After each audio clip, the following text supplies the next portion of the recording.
This is about middle way, anchoring point, having a root, and be able to assess the situation externally changing and internally changing so that we don't get lost. Maybe it's a mouthful to say that. I don't know if I can remember what I said. But basically, the point is the clarity of where we are, what to do, why, and make sense out of it. As mentioned, this is not just in the mind that we want to have a clear understanding, but beyond that. What is beyond is the nature's way, law of nature manifesting everywhere. So, as much as we can, we want to relate to that, because that's the ultimate of what we are governed by. We may think our ego, our identity, is the most important thing. But so far as you start to think as such, your thinking could be wrong. It's kind of like a problem of being human. It's a sad statement, but that's the sin about the Garden of Eden, of learning logic and words to play with. And as our society and technology advances, and the internet, even artificial intelligence, the impact of that external changes, which is caused by the way we use our mind, which is a good thing, possibly, but not ultimately. Because again, our mind may have lots of limitation in it. That's one of the points that I share. And the reason for my pointing about a spiritual path being very important, which is basically to point the way of the universe, the way of the nature, the laws of nature, infinite compassion and wisdom. It's mouthful of words, but that is beyond the human mind comprehension. So we are like a bird in the cage that we know what's going on. There's a cage. That's the mind barrier. And if we don't see that, we may see the barrier but not see the opening to go beyond the mind barrier. That's the spiritual path. Spiritual path is big notion and maybe very difficult to fathom, because that's a limitation of the mind. So the easy way is not to be bothered. But that's the reason of this talk, which again is about the rooting. We want to have some anchoring point, especially within our mind, that if we have only a few references that is developed over time or early in our age, and we depend on that. That's natural, because that's how we learn things, how life works according to the parents and ancestors. Given the situation they went through, and they may be very deluded in the way they thought, but without our knowing, that knowledge, understanding, the way of thinking, we may have inherited.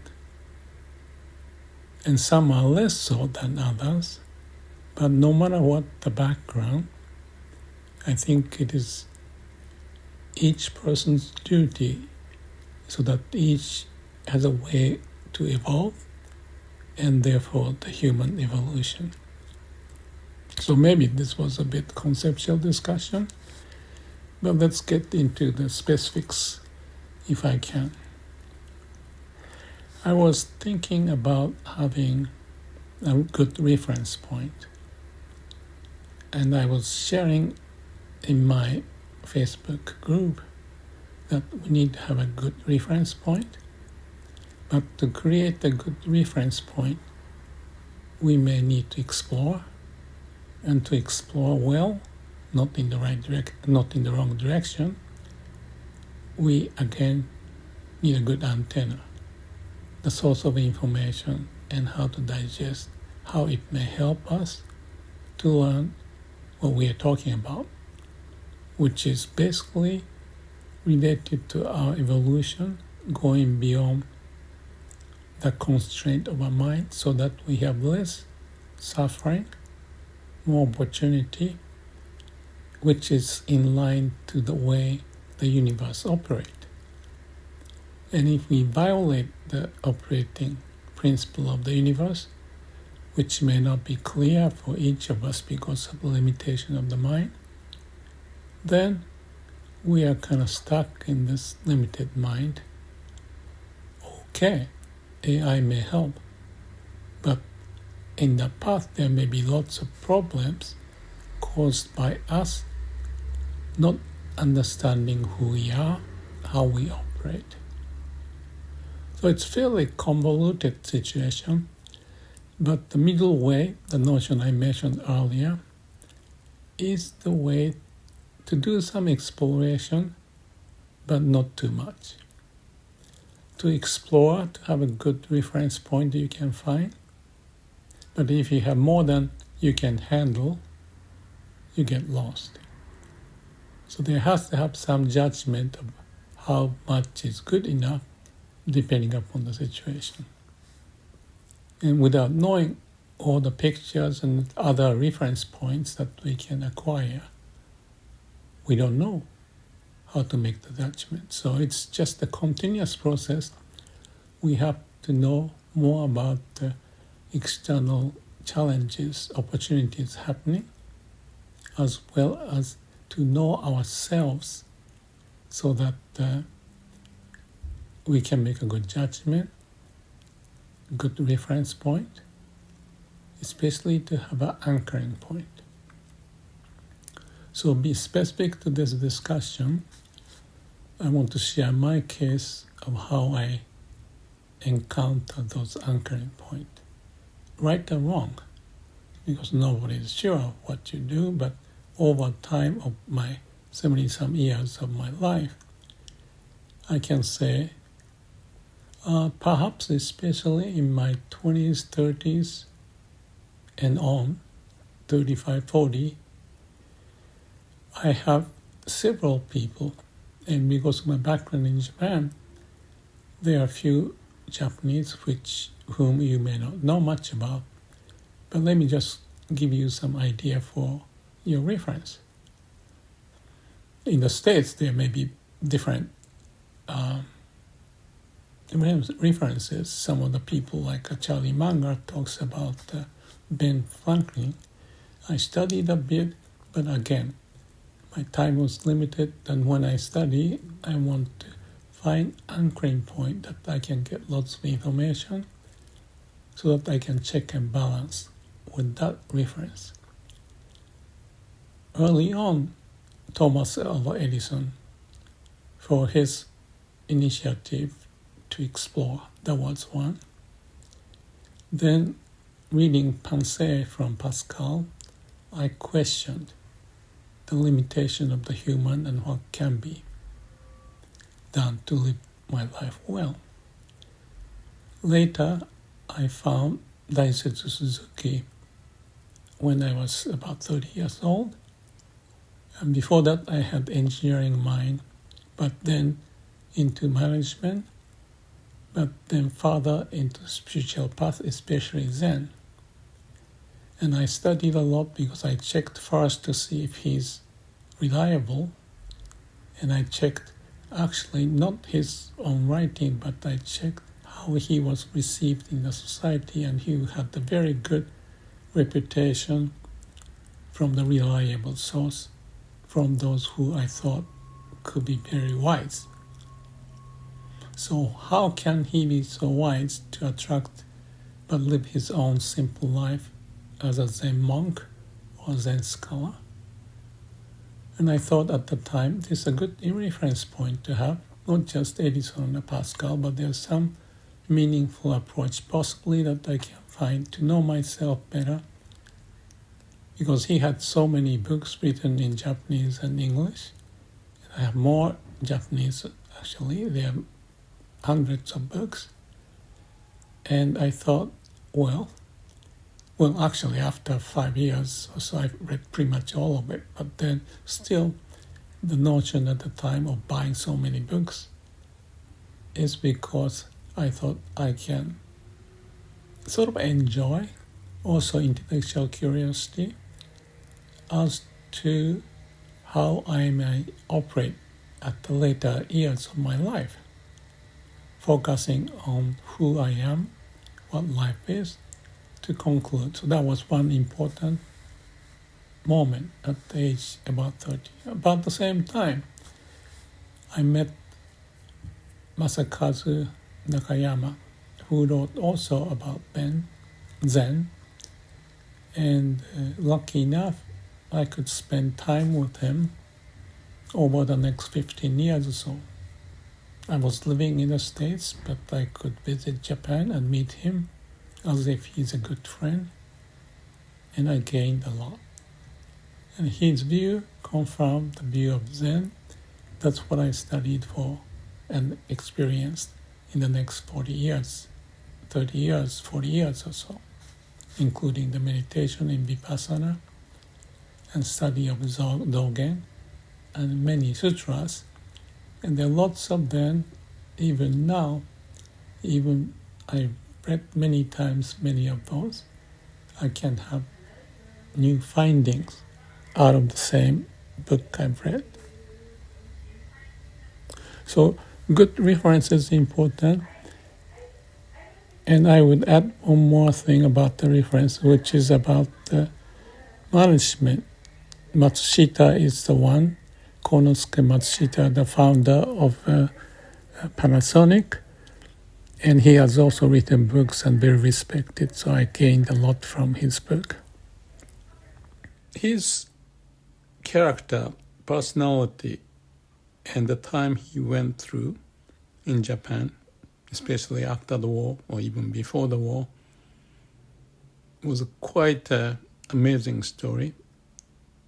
How he could manage from basically apprenticeship of not having any access to education, but learning by doing things, working in a small shop to help people.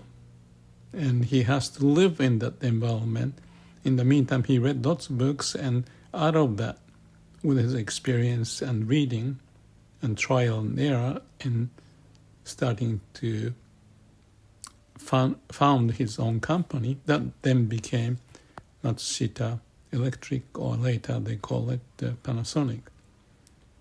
Major company, major success story. So he's called as the management god, management guru, but he was God, because his intuition and the way leadership, the concept, had so much to learn. So even he started the school. But anyway, it's a long story to go even to talk about him, and I have mentioned about him, but the point is that he's one of the good reference.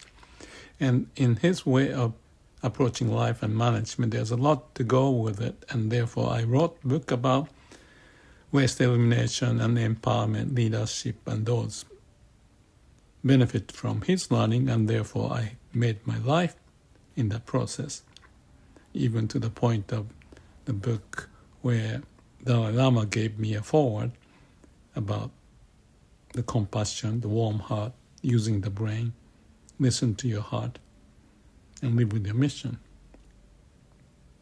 In any case, those are a few examples, and I still cherish, and as much as I have known so much, as if I have lived with them, meeting friends or living with them, and still finding more information in the internet. And it just amazes me that that experience nourished my whole life. So there's nothing more I can say about it, except, of course, I learned a lot from my parents, mother, father, all that, except they have their own problem or delusionally thought given the setting. So I have to go through that to figure out what it could be applied. And I'm going to talk about this imprinting process some other occasion, because the early day imprinting or learning from references surrounding you would have such an impact, as Eckhart Tolle may talk about the pain body, habitual pattern developed over time like that, may not easy to get out of, but there's a way. That's basically the point. So let me finish this portion by saying that we have to have a good reference, triangulate, not do too much, but be reasonable about how much you can explore. But at times you may have to jump into certain idea and go with it. And I think I have gained a lot out of that process. I want to talk about imprint in future, but the last thing I want to share, which I may continue saying later, is this idea of emptiness, which is a funny word. Emptiness like a blue sky, and it is the image of my mind, empty, clear, no disturbance, peace, and pure awareness in the moment of living. And we all have that from the cats may have it. You can tell how they are operating in the Zen-like fashion. And that is the cornerstone or the root of who we are, as much as cats or the trees even let us. And we have 99% or more same DNA component. That's amazing. I thought I was 50%, but that was probably 20 years ago. But the new information I got says 99.3%, whatever the term is. It's just most of what they've got in the DNA is similar or the same as human. So there's a root within us that is common. And if you look at their mind, if we can, they're empty. They're not bothered by the world's logic and all of that. And they are being in the now all the time. So let me talk about it later, but I just thought that would be interesting to think about. In the meantime, thank you for listening.